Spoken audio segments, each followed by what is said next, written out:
누가복음 11장 1절부터 보시겠습니다. 11장 1절입니다. 예수께서 한 곳에서 기도하시고 마치심에 제자 중 하나가 여짜오되 주여 요한이 자기 제자들에게 기도를 가르친 것과 같이 우리에게도 가르쳐 주옵소서. 예수께서 이르시되 너희는 기도할 때에 이렇게 하라. 여호와여 이름이 거룩히 여김을 받으시오며 나라가 임하시오며 우리가 날마다 이동할 양식을 주시옵고 우리가 우리에게 죄 지은 모든 사람을 용서하오니 우리 죄를 사하여 주시옵고 우리를 시험에 들게 하지 마시옵소서 하라.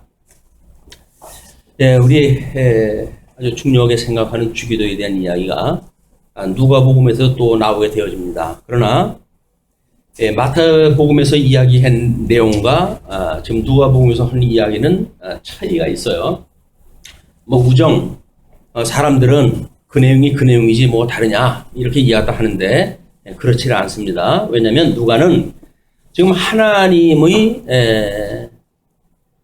속죄 사역을 통해 가지고 그리스도를 증거하는 거기 때문에 제1장에서 하나님의 의에 대한 증거를 갖다 했고 제2장에서 지금 하나님의 나라에 대한 증거를 하는 그 과정이 있어요. 그렇기 때문에 이 주기도에 대한 이야기를 우리가 개론적으로 언약된 나라를 기도한다 이렇게 해서 11장 1절로 36절까지 잡아놨습니다. 물론 54절까지 연결되어진 이야기입니다. 그러나 이제 그 양이 많기 때문에 나눠가지고 설명했다 했는데 언약된 나라를 기도한다. 그러면 구약 성경을 잘 알고 있는 제자들에게 지금 기도를 가르쳐 주는 내용이기 때문에 생뚱맞게 우리가 지금 기도를 어떻게 할 것인가 라고 하는 데를 기준으로 해서 이 이야기를 읽게 되면 전혀 이 이야기 파악이 안 돼요. 구약 성경을 잘 알고 있는 제자들에게 예수님께서 이 말씀을 하셨다. 그리고 구약 성경이 언약되어진 대로 예수님이 하나님의 의와 나라로 오셨다고 하는 걸 확인했다 했고 그렇기 때문에 그런 배경을 가지고 지금 기도를 구하는 거란 말이에요. 그래서 우리는 끊임없이 구약 성경을 또 확인했다 해야 돼요. 그래서 모세 오경을 통해 가지고 하나님께서는 지금 이 모세 오경이 하나님의 의라고 하는 그런 관점으로 소개가 되어졌다. 물론 이 앞에는 하나님의 우리 이제 언약 자손이 본청하는 이런 언약 자손에 대한 내용이 있죠. 이거를 우리 나름대로 하나님의 나라의 요소이기 때문에 하나님의 나라와 의라고 하는 것을 가지고 모세 오경을 조직을 했어요. 그리고 이 모세 오경은 이제 구약 역사 우리 광야 출애굽을 갖다 해가지고 이제 가나안 땅에 들어가서 어떻게 되는가에 대한 문제가 우리 하나님의 나라에 대한 전격적인 이야기죠. 이게 하나님의 나라. 약속하셨던 하나님의 나라예요. 그러면 이 언약자손이 어떻게 번창했는가에 대한 내용을 가지고 언약자손은 우리가 예수 그리스도를 예표하는 거라고 이렇게 이야기를 했죠. 그래서 10조의 언약을 통해 가지고 이제 그 12지파 출생한 12지파의 모든 백성들이 예수 그리스도다. 언약자손이에요. 이 언약자손. 이 언약자손을 하나님께서 율법을 주어가지고 하나님의 기뻐하신 뜻을 따라서 살아가는 것이 하나님이 정하신 뜻이라고 이렇게 알려줬단 말이에요. 너희들이 지금 이렇게 살아가는 방법은 나의 이 의를 따라서 살아가는 거야. 나의 기준을 따라서 살아가는 거야. 이렇게 하나님 좋으신 뜻이 무엇인가를 알려줘가지고 이 언약자손으로 하여금 하나님 기뻐하시는 뜻으로 살아감을 여기서 깨닫고 훈련이 되어졌어요.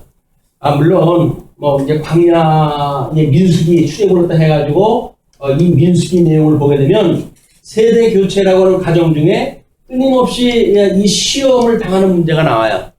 그러니까 여기서 주기도에서도 시험에 들게 하지 마시옵고 그 이야기는 우리가 출애굽이 되어져서 하나님의 의가 무엇인가를 배웠고 그리고 광야 생활에 우리가 이렇게 출발을 하는 40년의 세월입니다. 1년 남짓 성전을 이제 성막을 짓고 나머지 시대는 전부 시험을 당하는 시간인데 이 시험이 없을 수는 없어요. 그러나 여기에 들게 하지는 말아 주십시오. 시험에 든다는 이야기는 넘어지는 거야. 하나님께서 우리 시험을 뭐 하시지 않는다고 하는 내용도 있고 또는 어디 시험을 한다는 이야기도 있고 그렇기 때문에 사람들이 헷갈리는데 시험을 하신다는 이야기는 시험에 들게 하지 않는 거하고 달라요. 우리들에게 믿음을 하나님 확인하시는 시험이 끊임없이 있게 되어지는데 민수기 39년 동안 이들은 하나님께 시험을 받거든요. 이 시험에 들게 하지 말아 주십시오. 그 이야기입니다. 여기서 신명기까지 세대 교체가 되어지고 하나님께 약속하셨던 이 가나안 땅에 우리가 하나님이 언약대로 이루시는 이 내용을 우리가 정말 배우고 하나님이 어떠한 분인가를 깨달았으면 좋겠습니다. 그분을 영원무궁토록 찬양하렵니다. 라고 하는 내용이 지금 구약성경의 이야기란 말이에요. 그러면 하나님 나라를 약속을 했다 한 대로 하나님 나라는 이제 솔로몬과 우리 다윗과 솔로몬에 의해서 창건이 되어지고 그러나 조금 못 가지고 우리 르호보암에 의해 가지고 여로보암과의 분국 사건이 이제 일어나죠. 북쪽 이스라엘과 남쪽 유다가 나뉘어지게 되어지고 급기야 북쪽 이스라엘은 721년에 아수리에 의해서 완전히 멸망이 되어지지만 남쪽 유다는 586년에 이 바벨론의 포로가 되어진단 말이에요. 포로. 이 우리가 특별히 포로로 끌려갔다고 하는 그거를 유수라고 이렇게 이야기를 해요. 유수.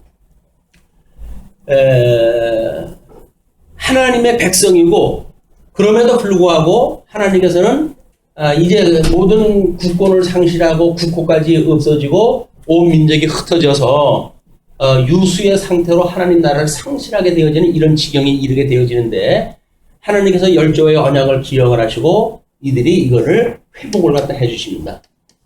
이 회복해 주시는 그 내용을 하나님이 이렇게 회복을 해 주실 거면 왜 창건했던 나라를 다 부서뜨리고 그리고 아주 보잘것없는 모습으로 회복을 하십니까? 이런 질문들이 나오게끔 되어져 있어요. 이스라엘 백성들은 끊임없이 우리 이 선지서에서 하나님이 도대체 우리를 사랑하시는 게 맞습니까? 라고 질문을 갖다 해요. 하나님이 우리를 사랑하신다고 한다면 우리를 어떻게 이 지경으로 놓으십니까? 모든 열국들은 배가 부르고 힘이 강해가지고 우리나라를 침탈하고 공격하고 이런 그 힘을 갖게 하시고 왜 우리는 언약 자손인데도 불구하고 망하게 하시고 그리고 회복하시는 것도 뭐 시원치 않잖아요. 이제 그 부족한 가운데 회복이 되어지니까 이렇게 하십니까? 이렇게 이야기를 하는데 선지자의 말을 통해서 하나님께서는 이 나중 영광이 먼저 영광, 이 창건했을 때 이 영광보다 더 승하게 하시려고 이 역사를 섭리하신다는 거예요. 그러니까 가시적으로 눈에 보이는 것만 보게 되면 별 볼 일 없는 거예요, 이게. 아니, 하나님께서 뭐 하나님 나라 회복이 이런 모습으로 됩니까? 시시하게. 이렇게 여길 만큼 별 볼 일이 없어 보여요. 그런데 성령의 감동을 받고 이 모습을 보게 되면 야, 이것이 더욱 큰 영광이로구나. 솔로몬의 영광과 좋게 비교할 수 없는 영광이로구나. 이걸 깨닫게 되어진단 말이에요. 이걸 우리가 지난 시간에 예수님이 오셔가지고 솔로몬의 그런 그 문제 또는 모세 오경 때의 롯에 대한 시험에 대한 이야기 이런 걸 통해 가지고 더 우리 크신 주님이 이 땅에 오신 거다. 이걸 이야기를 했어요. 그래서 구약 성경에 이렇게 언약되어진 이제 우리가 구약을 언약이라고 하는데 언약되어진 저 의와 나라가 우리 예수 그리스도를 말미암아서 이제 성취가 되어진다는 거거든요. 그래서 지금 우리 복음서를 통해 가지고 우리 하나님의 의, 하나님의 이 언약 자손으로 오셨던 분이 어떤 분인가? 라고 하는 걸 지금 쭉 공부를 다 하고 있는 거예요. 그래서 마태복음, 마가복음, 누가복음, 요한복음을 통해 가지고 주님은 바로 이런 분이로구나 라고 하는 예수 그리스도에 대한 모든 이론 체계를 갖다 공부하는 것이 복음서를 공부하는 거란 말이에요. 그리고 이분께서 이 기독론을 설명하는 방식이 통시적으로 해가지고는 구약의 언약대로 이루신다고 그랬잖아요. 근데 그것이 창건, 분국, 유수, 회복이라고 하는 것이 예수 그리스도의 강탄, 그 다음에 예수 그리스도의 고난, 예수 그리스도의 죽으심, 예수 그리스도의 부활, 이거를 지금 이스라엘이라고 나라를 통해 가지고 예수 그리스도에 대해서 설명을 한 방식이에요. 언약한 방식이에요. 그러니까 이런 모습으로 봤을 때에만 초림되어져서 지금 출생이 되어졌고 고난을 받는 그리고 극비야 십자가에 못 박아 죽으시는 이런 그 예수님의 모습이 아니라 나중 영광 사망 권세를 이기시고 부활하신 예수 그리스도를 우리가 보는 까닭에 우리는 이 영광이 이렇게 뭐 하늘에는 영광이요 땅에서는 기뻐하심을 입은 자들의 평화로다 라고 하는 그런 찬송보다 더 승한 찬송이 나오게 되어진다. 그런 그 이야기예요. 그러니까 구약 성경을 통해 가지고 예수 그리스도의 부활의 장면을 우리가 공부하지 못하게 되면 우리는 그저 뭐 눈에 보이는 건 별 볼 일 없는 거야. 오히려 사업을 하던 사람이 뭐 어떤 사람은 사업이 안 되는 수도 있고 또는 건강하던 사람이 건강을 잃는 수도 있고 이렇게 되어진단 말이에요. 예수를 믿으면 뭐가 승승장구가 돼야 되는데 왜 어떻게 이런 일이 있습니까? 라고 만들어진단 말이에요. 이게 소위 말하는 시험의 문제, 시험에 대한 문제. 우리의 예수 그리스도 안에서 이게 모형적으로 지금 이 회복에 대한 거를 이야기를 했다고 한다면 우리는 예수 그리스도를 통해 가지고 실체적으로 이루는 아담으로 인해 가지고 상실되어졌던 거를 실체적으로 이루시는 사건이거든요. 그렇기 때문에 이 실체로 이루어지는 사건은 모형적으로 보는 것보다 총천연색에 이게 총천연색으로 해가지고 분명히 알 수 있도록 보여준다. 모형은 그림자가 되어서 흑백에 잘 분별이 안 돼요. 이거를 분별이 안 되기 때문에 예수님 오셨을 때 유대인의 종교 지도자들 뿐만 아니라 예수님이 불렀던 제자들도 이 성경에 대한 이해를 잘 못하고 있었던 거야. 성경이 나에 대해서 증거한 거다, 이게. 그러니까 내가 이런 모습을 통해가지고 누가복음은 특별히 하나님이 하시는 사역, 우리 하나님의 사역이 뭡니까? 이 하나님의 의와 나라를 지금 증거하는 걸 통해가지고 내가 구약에 언약되어진 그리스도야 라고 하는 걸 지금 증거하는 거 아닙니까? 우리는 이걸 공부를 하는 거야. 예수님이 구약에서 언약되은 대로 오셨던 그리스도시구나. 이 그리스도 기름 부음 받은 자만이 아담으로 인해 가지고 상실되어진 그 하나님의 나라와 그다음에 그 복을 회복하게 하신단 말이에요. 여기 참여가 될 수 있으니까 이런 성경적인 배경을 가지고 이제 우리 누가복음에서 예수님이 가르치셨던 주기도를 보게 되면 그 의미가 다르게 이제 또 오게 돼요. 왜냐면 왜 예수 그리스도 이 구속 사역을 통해 가지고 누가는 예수가 그리스도라고 하는 걸 지금 증거하고 있기 때문에 주기도에서도 사역 중심의 내용만 줄여가지고 소개를 다 하는 거야. 그걸 마태복음 뭐 틀리냐 맞냐 이런 걸 따지는 사람들은 아니 저자가 다른데 의도를 가지고 쓴 저자가 다른데 그걸 통일을 시키지 못해도 안달이라는 거야. 근데 그렇지가 않아요. 누가는 누가대로 성령 감동을 받아가지고 이 사역을 중심으로 해도 예수가 그리스도라고 하는 걸 지금 기록을 한 거지. 뭐 마태하고 기록한 거를 다 똑같이 맞춰가지고 하려면 내용이 뭐 필요했어요? 한 것만 쓰면 되지. 그런 이유를 모르는 사람들은 왜 뭐 그것이 주기도가 다릅니까? 어쩝니까? 뭐 족보가 왜 다릅니까? 라고 해가지고 늘 차별에 대한 이유를 모르면 성경이 잘못되어졌다. 왜? 내 기준이 오르니까 성경이 모순이니까 성경이 틀렸다 이렇게 되어진단 말이에요. 그게 사단이 하는 일이에요. 성경관을 흔들어가지고 우리가 믿고 있는 신에 대한 이 모든 관점을 갖다 흐트러 놓는 일이거든요. 지금 하나님은 성경 계시를 통해서 하나님의 영광을 계시하시는 건데 우리 성경을 통해서 하나님이 그러한 신분이로군요. 우리를 구원하시기 위해서 예수님을 보내줬고 그래서 그 의와 나라를 회복하심으로 해서 많은 사람들이 있지만 그 중에 특별히 우리는 불러가지고 하나님의 나라의 백성으로 하나님 살아가게 하시는군요. 이걸 우리가 깨달아야 하나님 나라에서 살아가는 백성으로서의 자부심도 자긍심도 있는 거 아닙니까? 세상 사람들하고 격을 맞추지 못해가지고 안달을 떤다면 이건 예수 믿는 사람으로서의 이건 우리 자긍심의 상처를 입는 거예요.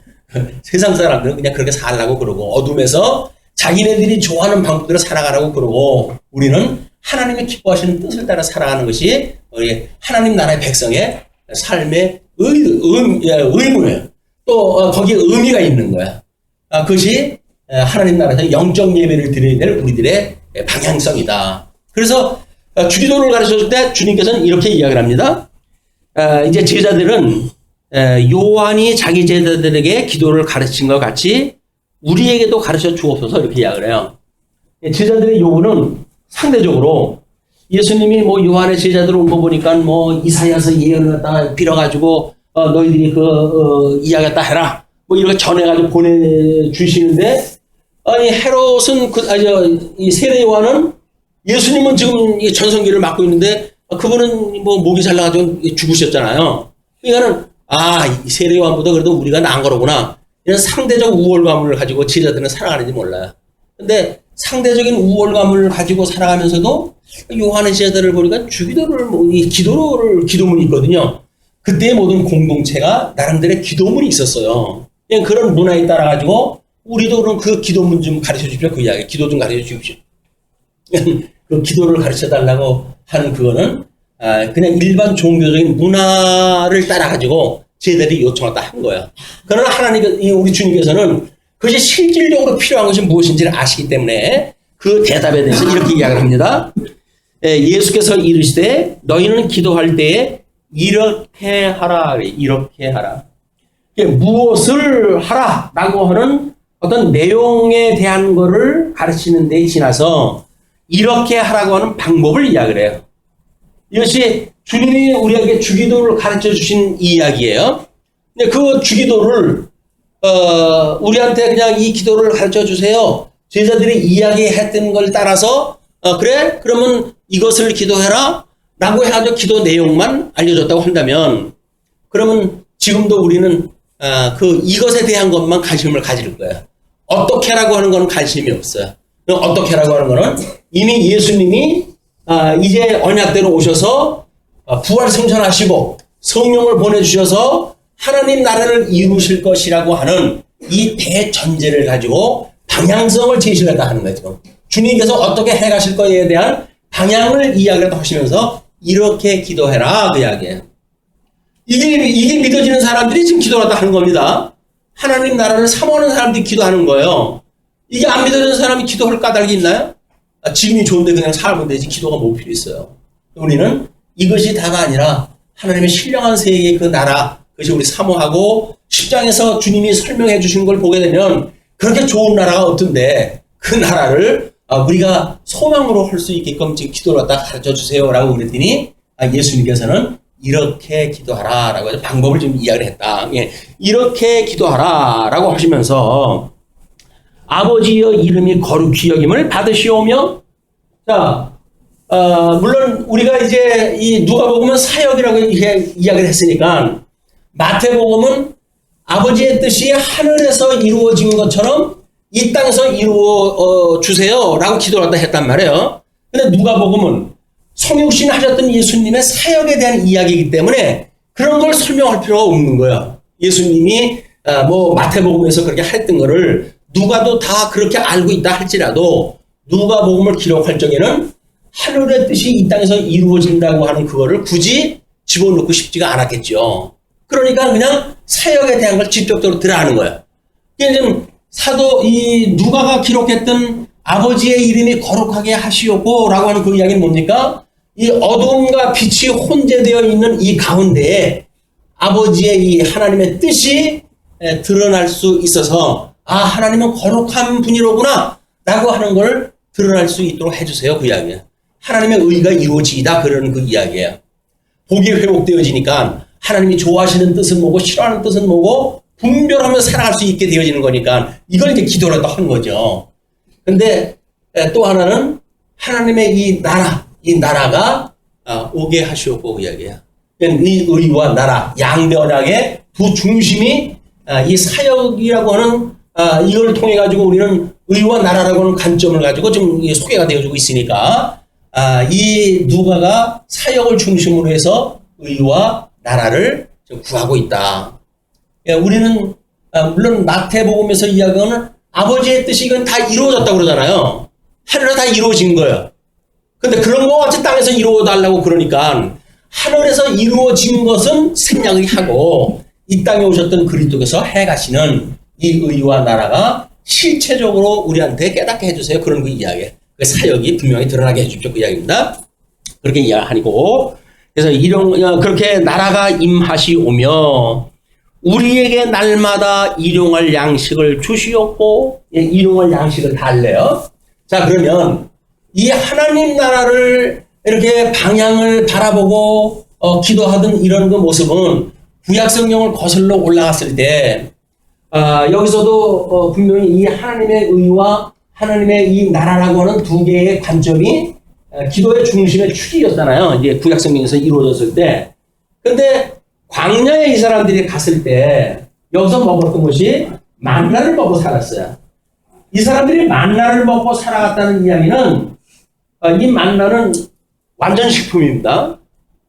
이것만 먹는다고 하는 어떤 의미 중심적으로 이 사람들이 하나님에 대한 의도를 파악했다고 한다면 고기 달라고 아성은 안 쳤겠죠. 근데 고기 달라는 이야기는 뭐예요? 애굽에서 먹었던 자기 몸이 갖고 있는 습관에 따라 가지고 만나가 질립니다. 그 이야기예요. 완전 식품으로 해가지고 이거는 물리지도 않고 너무나 맛있고 너무나 좋은 건데도 불구하고 애굽에서 먹었던 고기가 생각이 나는 거예요. 이 사람들이. 이 의미가 아니라 실용적으로 먹고 살아야 될 거라다 이제 구하게 되어진 거 아니에요. 하나님의 진노를 갖다 해가지고 불로 진영을 타고 해가지고 심판을 덮치지 않습니까? 그런데 예수님이 오셨어요. 이분은 참 만나가 되신 분으로 이제 하늘에서도 오신 분이거든요. 그러면 이분이 오셔가지고 이분의 그 말씀으로 우리가 먹고 살아야 그 말씀으로 하나님의 나라가 어떻게 오게 되어지는지 어떻게 이루시는지 이걸 우리가 알 수가 있으니까 여기서 우리에게 일용할 양식을 구하는 거예요. 그 양식은 뭐예요? 이스라엘 백성들이 만나를 먹으면서 40년 동안 생활을 다 하고 약속의 땅 가나안 땅에 건너갔을 때 만나가 그쳤던 것처럼 우리가 여기에서 지금 예수님을 믿고 살아가는 성도들한테는 생명의 양식이신 예수 그리스도 또 그 만나가 되어지는 예수 그리스도 이분에 대한 양식이 우리한테 필요한 거예요. 이분을 알지 않으면 안 되니까. 마태복음에서는 그의 의와 나라를 구하라고 이렇게 이야기를 하지 않습니까? 다른 거는 다 하나님께서 필요한 걸 아신다는 거예요. 믿는 사람이든지 믿지 않는 사람들이 필요한 어떤 삶의 필요 조건, 그런 모든 것들을 하나님이 아시니까 그런 거는 구하지 말고 너희들은 특별한 존재 아니야? 그러니까 이 특별한 걸 구해라. 그것이 의와 나라란 말이에요. 이것이 우리들의 이 목적성이고 방향성인 거예요. 이거를 우리가 바라보고 끊임없이 살아가는 거예요. 그렇기 때문에 우리가 하나님의 이름이 거룩해진 것처럼 나도 거룩해졌으면 좋겠어요. 그 이야기 아니에요? 주님이 이 나라를 온전케 하시니까 나도 온전케 해주세요. 그 이야기 아니에요? 우리 삶의 모든 윤리 문제고 그 삶의 문제란 말이에요. 이것이 따로 돌아가는 것이 아니라 하나의 문제다. 그러니까는 일용할 양식을 주셨고 하는 그 이야기는 이스라엘 백성들이 만나 40년 동안 만나를 먹고 하나님 나라에 대한 걸 소망으로 살아갔던 것처럼 우리에게도 끊임없이 그 말씀을 통해서 이 나라를 바라보고 끊임없이 쉼없이 쉬지 말고 기도를 하고 그랬으니까 쉬지 않고 기도할 수 있도록 양식을 주세요. 그 이야기예요. 우리 기도가 끝이 나는 이야기는 뭡니까? 이미 양식이 끝난 거예요.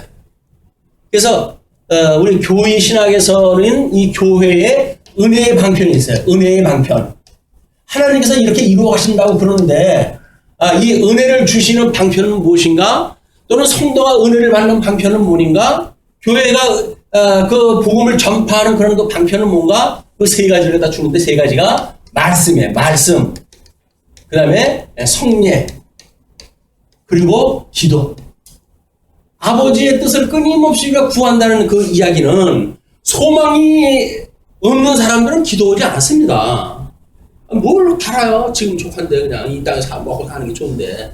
근데 우리는 그게 아니라는 걸 알기 때문에 끊임없이 하나님의 나라에 대한 걸 기도하는 거예요.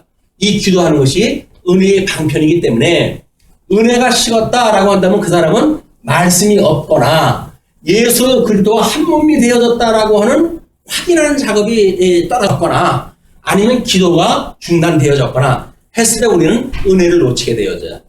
당연병에 걸리게 되어집니다. 하나님 만사 이렇게 은혜로 우리로 하여금 하나님 나라에 거하게 하셨군요. 라는 감동을 가지고 살아가는 것이 성도의 삶인데 이것이 끝나는 동안은 이미 우리는 그런 감동이 없어요.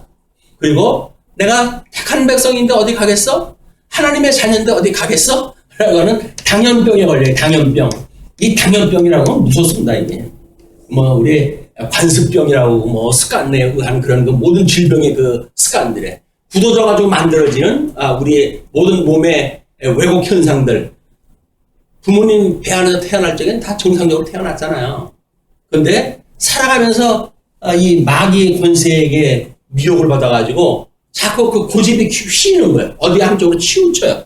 이런 것들이 전부 병으로 드러나게 되어지는 것이 우리 몸의 모습처럼 주님의 몸된 교회도 하나님의 말씀이 없다고 한다면 우리는 은혜를 잃어버리게 돼요. 이 성례가 없다고 한다면 은혜를 잃어버리게 돼요. 기도가 없다고 한다면 은혜를 잃어버리게 돼요. 우리는 기도라고 하는 것이 은혜의 방편으로 교회에서는 끊임없이 가르치는데도 불구하고 혹자는 기도한다고 들어주시나 언약되어진 건 들어주겠지? 이렇게 이야기를 한단 말이에요. 맞습니다. 언약되어진 거는 그러니까 기도하거나 기도하지 않거나 다 이루어져요. 근데 문제는 나하고 상관이 없다는 거예요. 이루어지는 것이.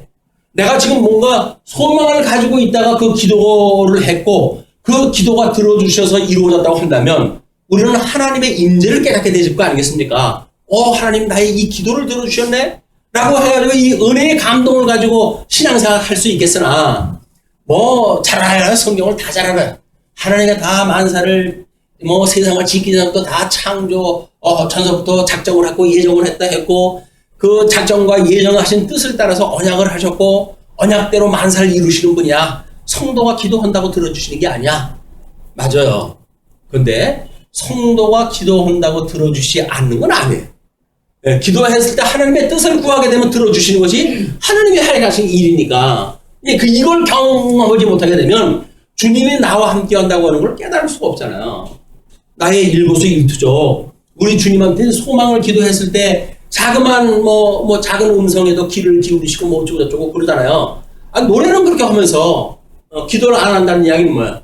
아유 기도한다고 저는 그냥 살게요. 주님 마음대로 하시오. 이렇게 이야기하는 거 아닙니까? 그거는 예수님과 결별 상태. 완전 단절되어진 것. 하나님의 뜻을 모르고 살아가는 성도들의 삶. 이것이 소위 종교행위란 말이에요. 종교행. 물론 성령에 대한 여러 가지 이론이 있습니다. 그러나 우리는 구약 성경에서 아브라함한테 하나님께서 주었던 이 할례에 대한 문제와 출애굽을 갖다 했을 때 여기서 봤던 유월절 이 사건, 이것은 모형적으로서의 엄청난 하나님의 그 섭리에 대한 중심축이었단 말이에요. 그러니까 예수님이 오셨을 때 우리가 받는 세례의 문제, 예수님을 처음 맞이할 때 그 받는 세례의 문제, 그리고 그분과 더불어 그 세례의 기억을 갖다 새록새록 해가는 것이 뭐예요? 그 기념하는 성리에 대한 문제란 말이에요. 그것이 예수님하고 우리가 한 몸이 되어졌어요. 예수님하고 우리가 결혼을 갖다 하는 관계입니다. 라고 하는 걸 가지고 살아가는 것하고 그걸 기억하며 살아가는 것하고 지금은 이제 결혼을 갖다 했고 부부가 세상 사람들이 다 부부인 줄 아는데 내가 기념일 챙겨야 그게 사랑한다고 생각하는 거냐? 이렇게 말해가지고 모든 기념을 안 한다고 칩시다. 그래 놓고는 사랑을 갖다 한다고 그러는 걸 누가 믿어요, 그걸. 자기 좋은 대로 살아가는 거지. 왜 그런 작은 기념일을 우리가 점검을 갖다 하고 기억을 갖다 할까요? 그러니까 결혼이라고 하는 초심을 기억을 갖다 하는 일들이에요, 초심을. 여기서 우리 성례라고 하는 끊임없이 이 초심을 기억하는 일입니다. 내가 이 처음에 말씀을 받았을 때 기뻤던 심정, 그걸로 받았던 그런 은혜의 감정, 이런 것들이 새록새록 이런 걸로 인해가지고 그것이 유지가 되어진단 말이에요. 그렇기 때문에 교회에서 2000년 동안 끊임없이 이 성례가 지속되어져 온 거예요. 그거를 로만 가톨릭의 칠성례를 이야기를 했는데 다 없애지 못하고 두 개를 남겨놨다는 등 칠성례하고는 상관이 없는 거예요, 이 성례는. 저 아브라함에게 주었던 할례의 문제와 유월절이라고 하는 두 개의 그 원리를 지금 신학적으로 이걸 설명하는 것이기 때문에 예수님께서도 꼭 이 성례에 대한 걸 이야기할 때는 이것을 기념하라 이렇게 이야기하신 거예요. 그건 무슨 어떤 형식적인 거기 때문에 필요가 없다, 그걸 안 해야 된다 이렇게 이야기하는 그거는 그런 사람들은 다 행정적이고 형식적인 걸 다 잘라버리고 나머지는 뭐만 남아요? 자기만 남는 거예요. 교회 성도도 필요 없어요. 교회가 필요 있어요? 인터넷에서 다 공부하면 되는데. 교회도 필요가 없고, 목사도 필요 없고, 교우도 필요가 없고, 다 필요가 없다고 그러니까. 그렇다고 한다면, 그게 무슨 하나님 나라예요. 혼자 사는 독수공방, 그런 신앙생활이. 신앙이라고 하는 거는 우리가 이 사도신경을 통해서 끊임없이 뭘 구합니까? 성령을 믿사오며 주님의 몸된 공교회와 성도의 교제와 그리고 우리들의 죄를 용서해 주신 것과 몸에 다시 살아날 것과 그리고 영생을 믿습니다. 이것이 사도신경을 고백할 때마다 성령 이후에 이루어지는 하나님 나라에 대한 신앙 고백이란 말이에요. 그런데 성도의 교제도 없으면서 이걸 믿는다고요? 아이고 시간과 공간을 뛰어넘어가지고 사귀는 거지 꼭 교회당에서만 그러는 거냐 이렇게 이해하다 하는데 그럼 부부가 왜 한 집에서 살아요? 그냥 우리 결혼한다고 치고 너는 거기서 살고 나는 여기 살자면 따로 살면 되지. 하나님께서 그렇게 안 하잖아요. 결혼을 갖다 하면 꼭 한 집에다 묶어놓고 이 결혼을 생활하다 허용한단 말이야. 왜? 공간 속에서 이걸 끊임없이 교제를 통해 가지고 하나님의 나라가 어떠한지 그 원형을 배우게 하시는 거예요. 깨닫게 하시고. 우리가 그 죄를 용서해 받았다고 그러는데 성령의 이런 하나님 나라에 대한 신앙 고백을 안 하고 나는 죄가 용서받았어 라고 하는 건 거짓말이에요. 우리가 예수 그리스도로 말미암아 사죄함을 받았어 라고 하는 그 이야기는 관념적인 이야기예요. 이 죄가 고백했다고 한다면 어떻게 주님의 몸된 교회에서 이것이 드러날까? 이것이 주기도를 이야기했을 때 다음 항목에 기도할 때 이제 나라가 임하시오며 우리가 날마다 일용할 양식을 주시옵고 우리가 우리에게 죄 지은 모든 사람을 용서하오니 우리 죄도 사하여 주시옵고 이걸 믿지 않으면 우리는 용서하지도 않아요. 나도 용서받았다고 생각도 안 해요. 그리고 뭐 대석주를 갖다 믿는다고 그래요. 예수님이 우리 죄를 갖다 전부 용서하신 분이라면요. 그걸 믿는다고 하는 거를 성경에서는 예화를 통해 가지고 1만 달란트 탕감받은 예를 설명을 해요. 1만 달란트 탕감을 받았어요. 그리고 하나님 나라에서 생활한다 하다가 우리는 100데나리온 빚진 자를 만나게 돼요. 그럼 100데나리온 빚진 자를 만나게 되면 그걸 안 갚으면 너 감옥에다 가둘 거야 라고 한다면 우리는 1만 달란트 탕감받은 사람의 은혜의 사람들이 아닌 거예요. 그러니까 작은 거 가지고 시비 거는 거예요. 작은 거 가지고. 하나님의 주님이 우리한테 용서해 주셨던 그 엄청난 은혜를 받았다고 하면서도 지체의 가장 작은 그런 걸 가지고 우리는 시비를 갖다 건다. 뭐 그것이 물론 작다고 하는 그것이 자기가 봤을 때 작다고 하는 거죠. 그러나 주님의 표현에 의할 것 같으면 내 눈은 들보가 박혔다 그래요. 들보가. 여기 들보가 박혀가지고 이 세상에 옳고 그른 게 안 보이는 거예요. 오직 자기 기준으로 해가지고 뭐가 옳으냐 그르느냐만 있으니까 다른 사람의 모든 행동 거지는 자기 기준에 의해서 판단이 되어진단 말이에요. 근데 우리 주님이 해가시는 일은 그렇지가 않다. 우리가 1만 달란트 탕감 받은 사람으로서 100데나리온 빚진 자가 용서를 다 해주고 싶어지는 거예요. 오래 참게 되어지고 그리고 그를 위해서 기도하게 되어지고 왜? 복음을 모르니까 그런 일들이 일어나는 거 아닙니까? 주님 몸된 교회에서 교제가 되어진다고 한다면 이게 평생 돼야 될 일인데 아니 나도 예수 믿고 뭐 급작스럽게 변화가 안 되는 사람 아닙니까? 근데 형제 자매라고 하는 그 사람들은 마찬가지겠죠. 그 사람이라고 해가지고 되게 완벽하게 동시에 이 변화가 되겠어요. 그러니까 그분이 나를 주관하신 것처럼 그분도 주관하다 하실 거니까 그걸 믿고 우리는 기다리는 것 뿐이에요. 뭐 용서를 하다 해준다고 적극적으로 용서도 아닙니다. 그냥 하나님께서 그를 인도하다 하시겠지라고 해서 주님의 몸된 교회의 이 교제를 통해서 믿는 것과 아는 것이 하나가 되어지게 되면 지체의식이 만들어지고 사랑의 관계가 되어진단 말이에요. 사랑의 관계가. 하나님께서 우리에게 주셨던 이웃을 내 몸같이 사랑하라 라고 했던 그 사랑이 비로소 교제를 통해서 우리가 확인되어지고 구체화되어지고 그리고 여기에 그 사랑의 탑을 쌓아가기 시작을 하는 거예요. 어떤 비바람이 몰아쳐도 흔들리지 않는. 내가 좋아가지고 사랑했다고 한다면 내 눈에 미우면 언젠가 미워해야 되겠죠. 그러나 주 안에서 교제를 통해서 만들어진 이 사랑은 예수 그리스도의 기초 위에 세워지는 거기 때문에 어떤 풍파가 일어나도 없어지지가 않고 무너지지가 않아요. 이것이 진정한 성도들의 사랑의 관계다. 예수님한테 우리 8장에서 공부할 때 그랬나요? 당신의 어머니가 찾아왔습니다 라고 이야기를 했더니 뭐래요? 누가 내 어머니요 내 누이냐? 여기에 너들과 같이 하나님의 말씀을 듣고 그리고 이걸 간직하는 자, 행하는 자가 곧 나의 어머니요 나의 자매다. 이렇게 이야기하지 않습니까? 이 교제를 나눈다는 이야기는 그걸 확인하는 거예요. 혈육관계에 그걸 확인하는 것이 아니라 누가 아버지의 뜻을 따라서 함께 살아가고자 하는가, 진리와 함께 기뻐하는가 라고 하는 문제가 사랑의 본질 문제다, 그 이야기죠.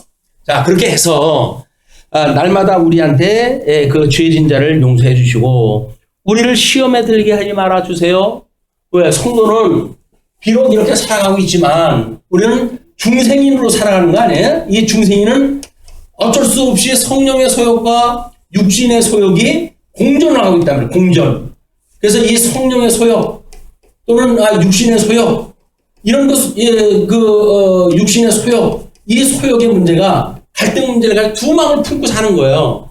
이 하나님의 말씀이 기억이 나게 되면 성령의 소욕으로 이끌림을 받고, 그러지만 말씀이 기억나지 않으면 그럼 완전히 세속적인 걸로 해서 우리가 살아갈 수밖에 없겠죠. 육신의 소욕을 따라 살아갈 수밖에 없게 된다. 이런 것이 시험인데, 이건 우리로 하여금 하나님이 행하신다고 하는 걸 깨닫게 하시기 위해서 이 두 마음 가운데 주신 거거든요. 이렇게 이 과정을 통해 가지고 하나님께서 다 우리 육신을 아침 남겨주시고는 은혜를 깨닫게 하시는 거 아니겠어? 이런 이야기를 한단 말이에요.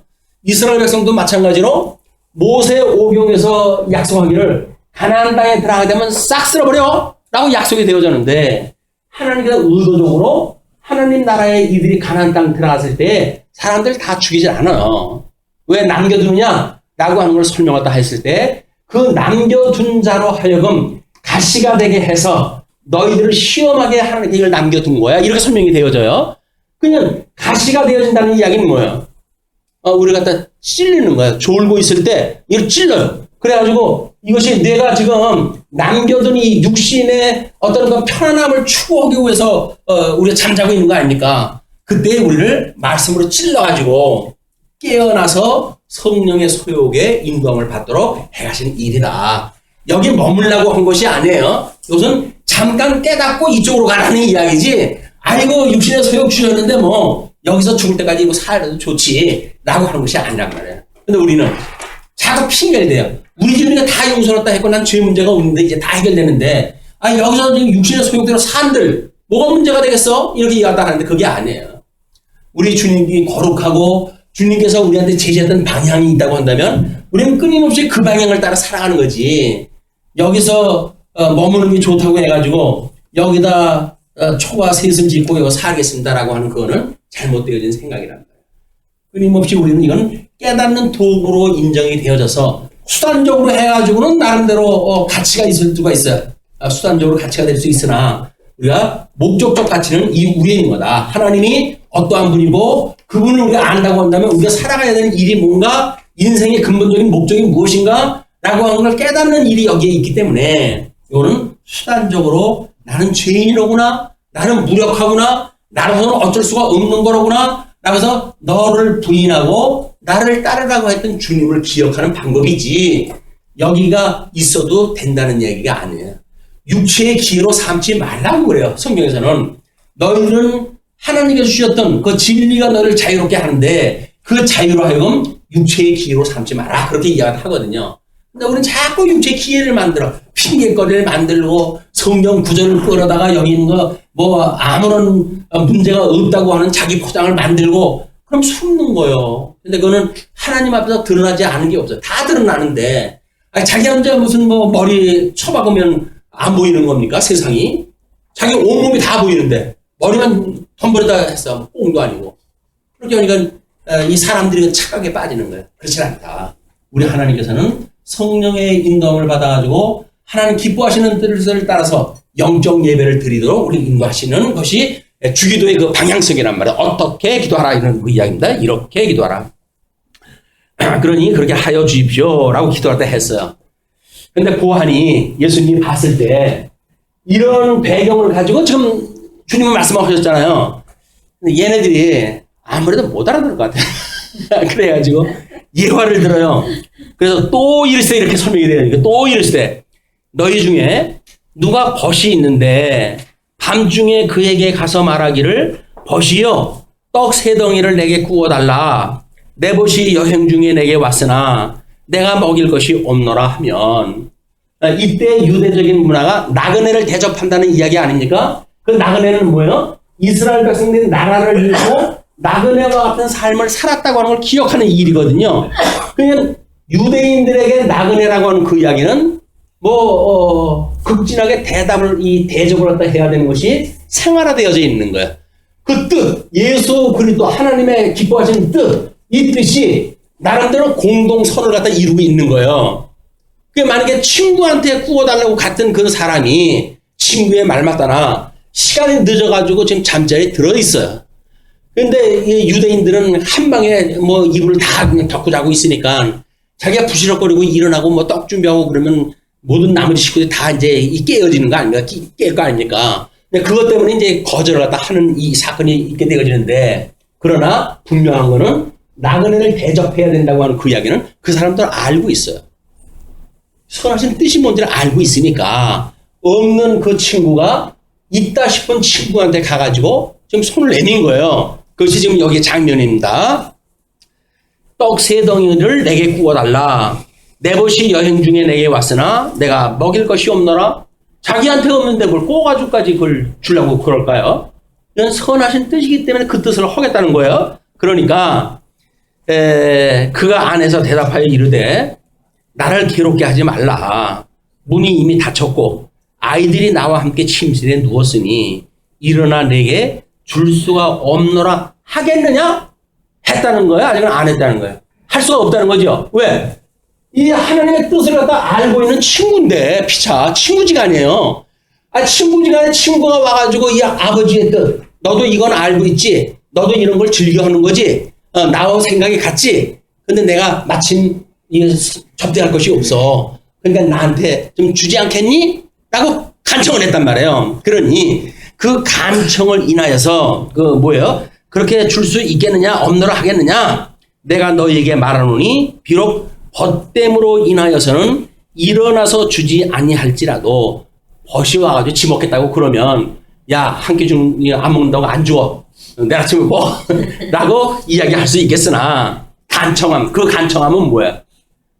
이 간청함을 갖다가 쉬지 않고 구하고 졸랐다고 하고 자꾸 이야기하다 하는데, 간청은 아버지의 뜻을 따라가지고 기도했던 그 내용, 친구한테 요청을 하다 했던 그 간청, 간절한 청원, 그 이야기를 하는 거야.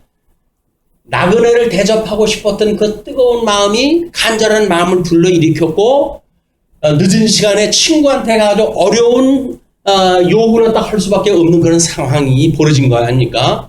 그런데도 그 간청함을 인하여서 그 이야기예요.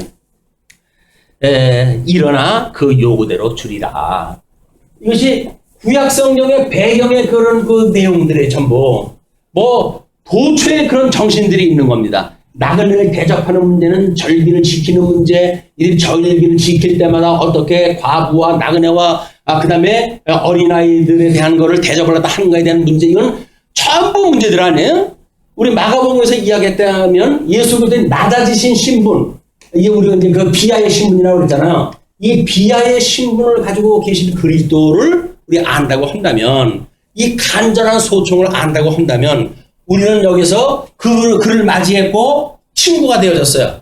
그렇다고 한다면 그분을 위한 양식에 대한 걸 구할 수가 있다는 말이에요, 이분한테. 예수님이 야, 너 좀 대낮에 좀 구워지, 피곤해 자는데 자꾸 달라느냐, 이렇게 해가지고 이분이 거절하지 않으시는 분이에요, 이게. 그러니까 지금 주기도라고 하는 건 예수님의 이름으로 하나님 앞에 구하는 거 아니에요.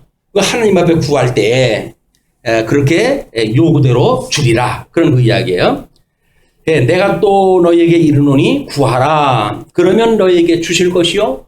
구하라는 거예요. 필요하면 구하라는 거예요. 그리고 찾으라. 그러면 찾아낼 것이요? 찾아내는 것이 뭐예요?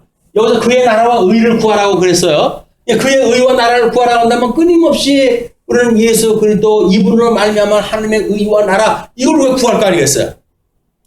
하나님의 그 옳으신 뜻이 무언가를 분별할 수 있는 지혜를 주세요. 하나님 나라에서 함께 더불어 성도와 교제를 나누고 하나님을 섬길 수 있는 그런 믿음을 주세요. 이거 우리가 끊임없이 구할 거 아닙니까? 이게 구하는 거예요, 이게. 찾으라고 그래요. 우리는 일반 계시적으로 가지고 우리 모든 주연사가 뭡니까? 하나님을 깨달아가는 도구로 줬어요. 방편적으로 줬어요. 여기서 소위 말하는 수단적인 그런 그 이유로 주었단 말이에요.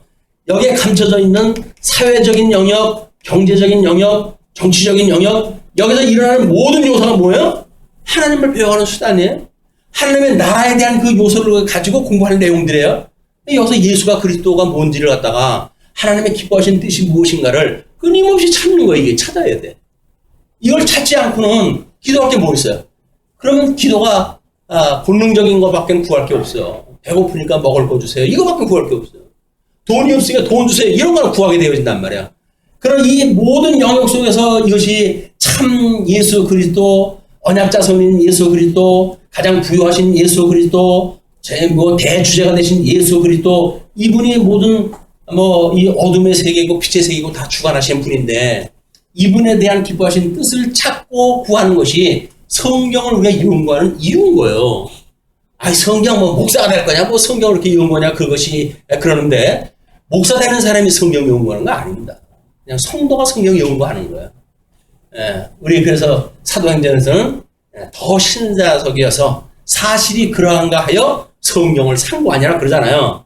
목사가 이렇게 강론하다 했는데, 우리 목사님이 이야기했는데 어린이 맞겠어? 그거는 나중에 부도나면 책임 안 져요. 자기가 확인해야 된다는 거냐? 자기가 책임을 해야 이것을 믿음으로 해가지고 강화가 되어져가는, 강화가. 아니면 맨날 들어도 그 얘기가 그 얘기니까 내 거가 안 돼요. 그냥 객관적으로 그냥 놓여져 있는 거. 강대상에 가면 언제든지 흘러나오는 것. 근데 그 내 거가 되는 방법은 끊임없이 찾아야 돼. 우리 삶 속에서. 하나님 기뻐하시는 뜻이 뭐지? 이런 걸 구하고 또 그거 찾은 걸 우리가 하나님 앞에 이제 기도하는 이런 것이 지금 세 가지의 예를 가지고 설명하다 한 거야. 단순 반복은 물론 아니겠죠. 그리고 문을 두드리라. 그러면 너희에게 열릴 것이라. 예수 그리스도를 소개하는 모든 영역이니까 여기서 이걸 가지고 예수님한테 놓고 하게 되면 이 예수님이 활짝 열어줘가지고 이리 오렴 나하고 더불어 먹고 마시자 이런 하나님의 나의 생활을 할 수 있게 하신다. 그런 그 이야기입니다. 자, 그러면서 구하는 이마다 받을 것이요 찾는 이는 찾아낼 것이요 두드리는 이에게는 열릴 것이니라. 그렇게 하면 그것이 이루어진단 말이에요. 기도라도 하면. 근데 그렇게 기도하면 이루어진다고 그러니까 기도 안 한다고 안 이루어지나요? 또 그렇게 이야기해요. 기도 어떻게 하면 안 할 수가 있을까? 농땡이 쉬고 싶어가지고. 근데 물론 안 해도 이루어진다니까요. 안 해도 이루어지는데 자기한테 덕이 안 돼요. 은혜가 안 돼요. 자기한테 직관적으로 어떤 영향이 미쳐져야 이 관심도 커지고 그런 거 아니겠어요? 기도를 왔다 하는데 이웃 사람은 기도하는 대로 뭐가 이루어지고 하나님이 함께 하시면 깨달아지고 성령 충만한 삶을 사는데 나는 기도도 하고 싶지 않고 이렇게 하니까는 옆에 사람 그렇게 성령 충만한 삶이 쟤는 신앙생활 이상한 거 아니야? 라고 생각도 해가지고 그래가지고 이론적으로 해도 기도란 무엇인가 이렇게 해가지고 이제 다른 사람을 설득하려고 그러는데 기도라고 하는 거는 하느냐 안 하느냐의 문제가 아니라니까요. 주님께서는 기도할 때 뭐라고요? 이렇게 기도하라고. 방향성을 이야기하고 목적을 이야기하고 그런 내용이지 이루어지느냐 안 이루어지느냐 라고 하는 것이 요즘 한국 사람이 가지고 있는 인지 기능에 대한 질문이랍니다. 95%가 이 한국 사람들은 인지 기능에 지금 문제가 있대요. 모든 거를 자기를 중심으로 아주 일반화한다든가 흑백 논리로 해가지고 양극단으로 해가지고 생각한다든가 이렇게 해가지고 중재라든가 중간이라든가 보통 합리적인 사람들이 생각하는 인지 기능이 없대요. 우리 사람들은. 아마 지금 어려운 시대가 돼서 그런지 모르겠어요. 워낙 속상해가지고 그냥 흑이고 백이고 딱 갈랐자. 중간 지대는 없는 거야. 우리 허다못해 유판에서도 뭐 아니면 도야 이 이야기를 하고 그러는데 개걸ют도 다 필요할 때가 있어요. 그게. 근데 우리는 뭐 아니면 도라고 해가지고 어떤 하나님이 해가시는 그 일들에 대한 의미를 찾고 구하는데 매우 인색하다. 남는 시간이 뭐예요? 우리한테 남는 시간이. 그런 거 찾는 시간이라니까요. 하나님의 기뻐하시는 뜻이 뭐지? 성경 읽다가 또 다른 거 하다가 잠시 쉬면은 그동안 내가 뭘 하려고 했었는데 이게 무슨 의미가 있지? 라고 해가지고 찾는 거야. 그리고 구하는 거야. 그리고 예수님을 두들기는 거야. 예수님, 내가 이 문제 가지고 지금 생각도 하는데 우리 주님이 기뻐하시는 뜻은 뭐죠? 라고 했을 때 주님께서 열어주신다잖아요. 구하는 자에게 주신다잖아요. 찾는 자에게 찾아지게 한다 그러잖아요. 그리고 기도하다 하는 거예요, 이게.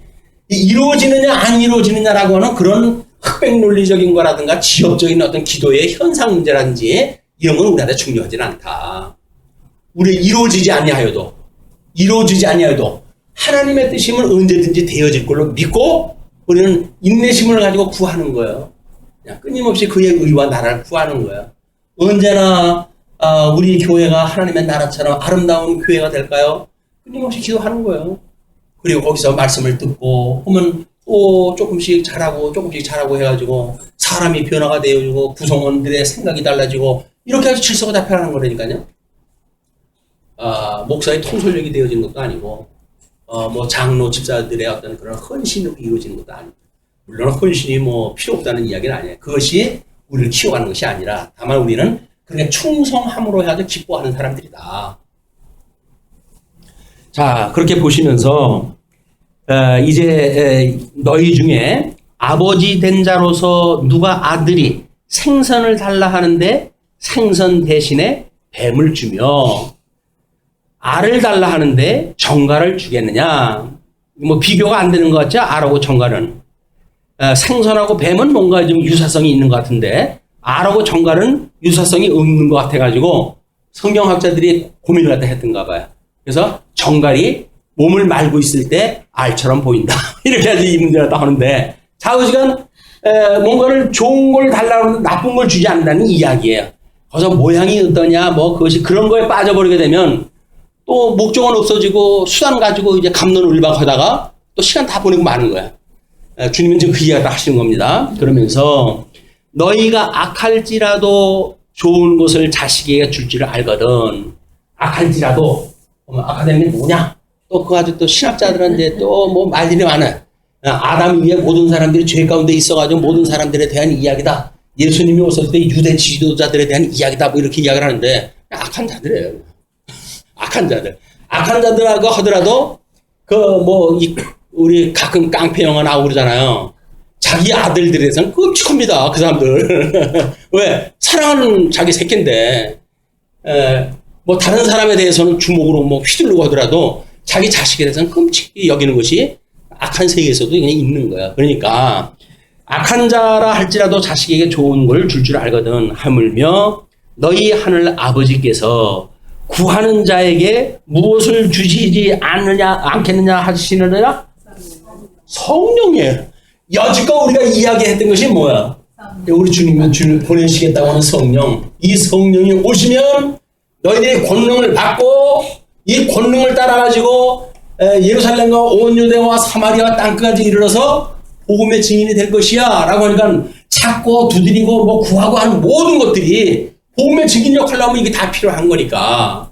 그러니까 원천적으로 그걸 주관하시는 성령 하나님을 주님께서 주신다. 그냥. 이걸 뭐 하나님의 뜻이 뭔가를 우리 인식의 주관자니까 알 수가 있겠죠? 그럼 찾는 거에 대해서 염려가 없어요. 왜? 성령이 인식의 주관자니까 구약 성경을 통해서 하나님의 뜻이 이거지 라고 하는데 찾는데 뭐 문제가 없잖아요. 이분이 오시게 되면. 그리고 구하는 것 아버지의 뜻이 뭔지를 다 아니까 이분이 제일 잘 알아요. 이 성령 하나님이. 그러니까 성령 하나님이 우리들은 마땅히 빌 바를 모르나 우리 성령 하나님께서 우리의 소원을 빌어주시나니 이분이 우리를 대신해서 기도했다고 하신다니까요. 이분만 있으면 돼요. 성령이 보내주신다고 했던 그걸 믿고 성령과 더불어 우리가 살아갈 수 있다고 한다면 성령으로 말미암아 우리가 거듭나고 중생되어지고 성령으로 말미암아 주님의 몸된 교회의 구성원이 되어지고 성령으로 말미암아 교제가 가능해지고 성령으로 말미암아 끊임없이 사제를 기억하게 하고 이 성령으로 말미암아 우리가 부활을 갖다 하고 성령으로 말미암아 영생을 얻는 걸 깨닫게 되어지거든요. 신앙 고백을 다 하는 거예요. 사도신경 때만 고백을 갖다 하는 것이 아니라 우리는 매일같이 고백을 갖다 하는 것이 되어진다. 성령을 주님께서 주시겠다는 겁니다. 자, 이렇게 하면서 이제 13절까지 끝이 났잖아요. 근데 14절서부터 26절까지 벙어리 귀신 축출에 대한 이제 배척이 소개가 되어집니다. 예수께서 말 못하게 하는 귀신을 쫓아내시니 귀신이 나가매 말 못하는 사람이 말하는지라 무리들이 놀랍게 여겼으나 그 중에 더러는 말하기를 그가 귀신의 왕 바알세불을 힘입어 귀신을 쫓아낸다 하고 또 더러는 예수를 시험하여 하늘로부터 오는 표적을 구하니 먼저 이제 바알세불 이 사람들이 말하는 그 바알세불이라고 하는 그 이야기는 적어도 이 적그리스도를 주장할 만큼의 어둠의 대상이 되어지는 걸 이제 이 사람들이 바알세불이라고 여겼어요. 그냥 사람들이 귀신 들렸다든지 하게 되면 이 바알세불에 뭐가 눌려 있다는 이야기거든요. 그런데 예수님은 우리 제자들을 전도 여행을 보냈을 때 복음을 증거할 때 뭐라 그래요? 하늘에서 사단이 떨어지는 걸 내가 보아노라 그러잖아요. 이 바알세불이라고 하는 사단이 이미 예수 그리스도의 철장 권세로 이 사망 권세를 이기기 전에 예수님이 이 복음을 증거할 때 이미 떨어진 거예요. 힘을 잃어버려요, 이제. 예수님은 바알세불이 뭔지를 아시잖아요. 근데 그런 거를 영적으로 변화를 모르는 유대인들이 예수님을 보고 이 바알세불을 힘입어가지고 이 사람이 귀신을 내쫓는다. 이렇게 이제 매도를 갖다 하기 시작한 거예요. 예수님이 이런 그 이야기를 하는 겁니다. 그래서 이제 그렇게 바알세불을 힘입어 귀신을 쫓아낸다라고 하고 또 더러는 예수를 시험하여 하늘로부터 오는 표적을 구하니 예수님이 지금 하는 모든 일이 표적이었어요. 근데 이 사람들은 자기네들이 알만한 표적을 따라달라는 거예요. 그때는 예수님이 하지 않았던 뭐 엘리사의 승천 문제라든가 선지자들이 보여줬던 그런 거 있잖아요. 그런 게 있으면 내가 혹이나 믿을까? 네가 겨우 귀신이나 쫓아내고 뭐 죽은 사람 살려주고 그러는 걸로 가지고는 못 믿겠다 그런 그 이야기 아니겠어요? 근데 예수님은 지금 이 공생애 동안에 했던 모든 일이 표적이에요. 구약에서 언약되어진 메시아다라고 하는 걸 보여줬던 표적이기 때문에 다른 사람들은 표적을 가지고 주님이군요 이렇게 알아본다니까요. 근데 이 바알세불의 힘입어가지고 귀신을 내쫓는다고 할 만큼 성경을 모르는 사람들은 끊임없이 그 예수님에 대하여 이 기도에 대한 문제도 끊임없이 지엽적인 거에 매달려져 있게 되어진다. 표적이라고 하는 그런 거를 엄청나게 큰 표적이 있어야 예수님을 믿게 되어진다고 그러는데 그렇지 않아요. 그래서 예수님을 믿는 사람은 지극히 작은 걸 가지고도 믿게 되어진다니까요. 기가 막히게. 예수께서 그들의 생각을 아시고 이르시되 스스로 분쟁하는 나라마다 황폐하여지며 스스로 분쟁하는 집은 무너지느니라. 뭐 분쟁하는 집이 여기서 북쪽 이스라엘과 남쪽 유다 분복에 대한 어떤 나라가 나뉘어지는 분국에 대한 그런 그 예화를 통해 가지고 하나님의 나라가 이스라엘 나라가 부서지는 걸 설명을 해줬잖아요. 그리고 너희 말이 내가 바알세불을 힘입어 귀신을 쫓아낸다 하니 만일 사탄이 스스로 분쟁하면 그의 나라가 어떻게 서겠느냐? 이거는 예수 그리스도의 능력이 이 권능이 지금 이 사단의 이 권세를 무너뜨리는 그런 능력이 있는 건데 이들은 바알세불의 힘입어도 귀신을 내쫓는다고 하는 그런 논리는 아니 바알세불이 지금 여기에 귀신의 왕 아니에요. 그러면 귀신의 대장이 귀신을 갖다 내쫓는 그런 그 일이 있겠어요? 일이 있을 수 있는 일이 아니잖아요. 그 예화를 들어 설명하다 하는 거예요. 너희 말이 내가 바알세불을 힘입어 귀신을 쫓아낸다 하니 만일 사탄이 스스로 분쟁하면 그의 나라가 어떻게 서겠느냐. 내가 바알세불을 힘입어 귀신을 쫓아내면 너희 아들들은 누구를 힘입어 쫓아내느냐? 너희 아들들, 그 이야기는 아브라함의 후손들이 여전히 축기라고 하는 이런 그 기적들을 여기서 하고 있었어요. 귀신이 든 자들은 장로를 만나든가 이 성전에 가가지고 이제 그들한테 기도를 받고 귀신을 쫓아내는 그런 일들이 있었는데 그러면 너희 아들들은 누구를 힘입어 쫓아내느냐? 그러므로 그들이 너희 재판관이 되리라. 이렇게 못 믿는 너희들 중에도 있는데도 불구하고 그걸 부정하는 너희들은 이들에 의해서도 심판을 받는다. 그런 거 이야기입니다. 그러면서 그러나 내가 만일 하나님의 손을 힘입어 권능을 입고 귀신을 쫓아낸다면 하나님의 나라가 이미 너에게 임하였느니라. 여기서 유수되어졌을 때 하나님의 권능으로 이들이 회복이 되어지잖아요. 그러면 이미 하나님의 나라가 임한 거예요. 모형적으로 이것이 미완의 작품인 것처럼 보이지만 실체에 대한 모형이기 때문에 그럴 수밖에 없는 거예요. 그래서 이 구약 성경만 가지고도 예수를 그리스도로 알아볼 수 있는 그 비밀이 여기 다 있다니까요. 이들이 그걸 알아보지 못하는 것은 억지 생각을 가지고 있기 때문에 못 알아보는 거지. 회복이 되어졌다고 하는 걸 너희들이 믿게 되어지게 되면 이미 너희 나라가 임한 거다. 나로 말미암아 주님의 몸된 교회에 하나님 나라가 임한 것이다. 그런 걸 이야기를 하는 겁니다. 그러면서 강한 자가 무장을 하고 자기 집을 지킬 때에는 그 소유가 안전하되 더 강한 자가 와서 그를 굴복시킬 때에는 그가 믿던 무장을 빼앗고 그의 재물을 나누느니라. 그래서 생육하고 번성하라, 땅에 충만하라, 땅을 정복하라 라고 했던 하나님의 언약을 따라서 이것이 이루어지거든요. 어떤 쪽에는 뭐 가시적인 것으로, 어떤 건 비가시적인 것으로 이루어지는데 그런 그것을 예수님이 지금 설명을 하는 겁니다. 하나님께서 그 언약대로 이루시기 위해서는 강한 자, 너희는 압제하는 자, 그런 자들을 굴복시킬 때에 그가 믿던 무장을 빼앗고 그의 재물을 나누게 하신다. 그 이야기죠. 나와 함께 하지 아니하는 자는 나를 반대하는 자요.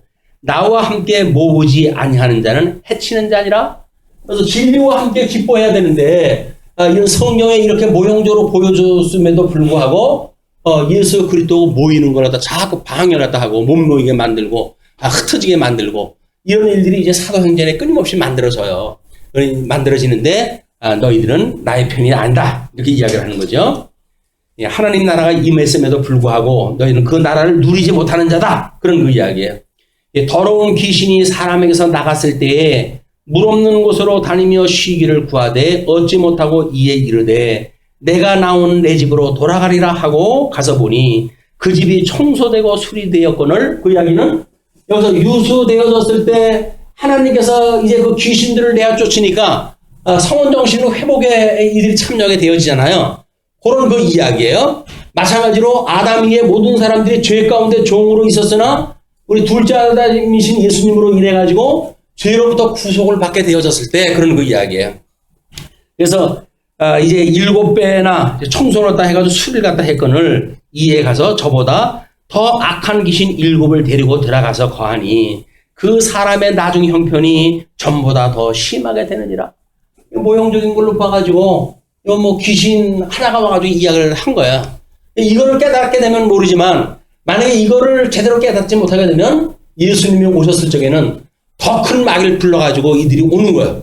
그래가지고 이걸 회복에 참여하지 못하게끔 하겠다라고 와서 하지만 우리 예수 그리스도로 말미암아서 그 일이 이루어질 때 너희들은 진노와 심판이 임하게 되어 있다. 그 이야기죠. 그래서 지금 더 가서 저보다 더 악한 귀신 7을 데리고 들어간다라고 하는 그 이야기는 모형적으로 깨달은 것을 알만하게 다 보여줬지만 그것을 모르는 너희들의 그 상태는 더 7배나 더 아주 심한 귀신들을 끌고 들어오기 때문에 예수님이 오신 것도 알아보지 못한다. 모형적으로 알아보지 못하는 사람은 실체적인 것도 알아볼 수가 없는 거예요. 우리 모형적인 걸 통해서 우리 예수님을 만나게 되면 찾을 수가 있게 되면 구할 수가 있게 되면 실체적인 예수님을 만나게 돼요. 하나님을 마주보는 것 같이 알게 되어진단 말이에요. 하나님의 선한 뜻을 분별하고 그의 뜻을 따라서 살아가는 성도의 삶이 가능하게 되어진다. 그걸 우리가 끊임없이 구하라는 이야기예요. 끊임없이 구하라. 쉬지 않고 구하라. 그런 그